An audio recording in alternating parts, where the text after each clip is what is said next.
Hey everyone, it's Willis from Friendly Neighborhood Comics, and this is your coffee break. So, this morning I got my Jesus superhero mug, where he's telling the superheroes how he saved the world. I got Folgers in my cup. Nothing wakes you up like Folgers in your cup. And I got a couple comics sitting in front of me. Now, a couple weeks ago, a book came out, and not only did they release issue number 1, but they released issue number 2 at the exact same time. Kind of a wacky idea, because you're almost flooding the market with your comic. So this could pay off for them. This may hurt them. We don't know yet. So a comic came out from Mad Cave is the publisher. Very small. Currently they only got one title out, which is these 2 books. Now the thing that worries me about 2 books at one time is the fact that usually you can get a customer to buy issue number 1. Issue number 1s usually go up in value, you can promote it, but you release 2 at the same time, so now you're not asking people to spend, how much do they ask? $3.99. Now you're asking them to pay $7.98, because they'll want to get issue number 1, but what if by the time they come back, issue number 2 is gone? And normally orders on issue number 2 are a little bit lower than they are on issue number 1, so this is a gamble. I don't usually recommend it to any up-and-coming publisher. Marvel should do it because they've got more money than God. So, yeah, this is something that could or could not help them. It's something to watch. So, the publisher we got this week is Mad Cave. Mad Cave only has this new title out. It's called Battlecats. Here's the cover for issue number 1. You can see the cast, the Battlecats, standing around in the classic group pose. And then issue number 2. Where we got one Battlecat battling the evil of the book.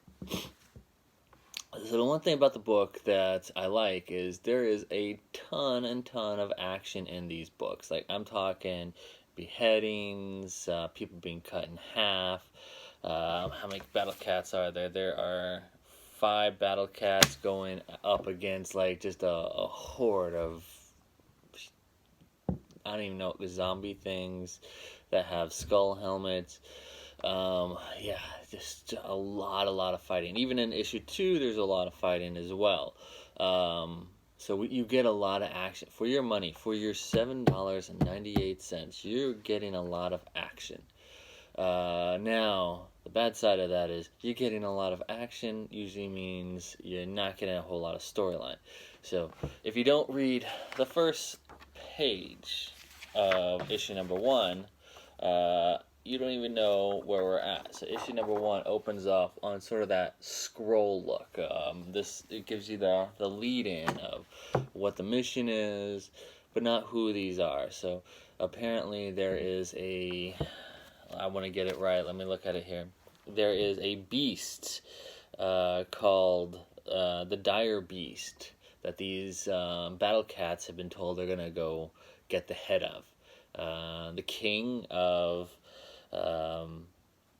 Stormholt City said he wants the head of the beast. It's been bothering them. Bring it back. He wants it now. Now, apparently this dire beast is a creature of magic. And not only are they having to go get the beast's head and obviously kill it and get the return the head to the king, but now they're having to go up against the person that created the dire beast. It's just evil warlock, if you will.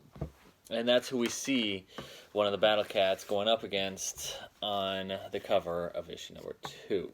Now, just because they're already going up against the warlock, the evil warlock that created the dire beast, does not mean that you're getting close to the end with issue number 2. He just made an appearance, battled one of the Battlecats, won. Not to give that spoiler away, but it's not going to end that quickly. Issue number 2 is not going to be a 2 issue miniseries. This is going to go on for a little bit, it looks like. So overall, I'd say good book, good start. A lot of action. If you like action, then you'll like this. The way that they describe themselves on the last page of the book is the new medieval fantasy comic book. So this is what you're getting. You are getting yourself into a new world, something that if you've been missing Lord of the Rings, this is them on a journey. How did they get to this dire beast? How do they return the head? What happens with the evil warlock? If you're missing a little bit more of, I'm not sure how many of you remember 13th Warrior. I love that movie.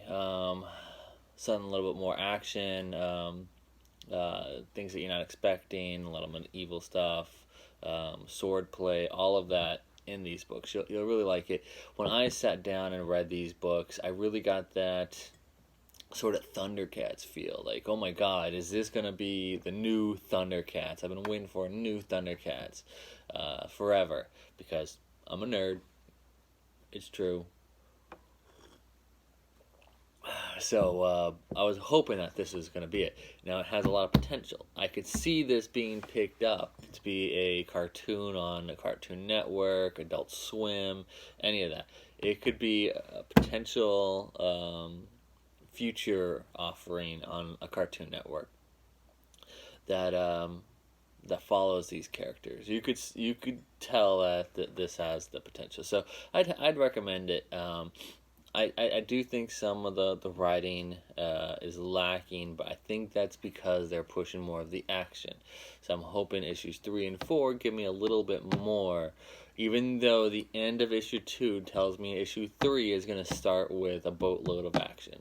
So, well, even though I say that, I still hope for a little bit more. I want some more character development. I've got to start with 2 issues.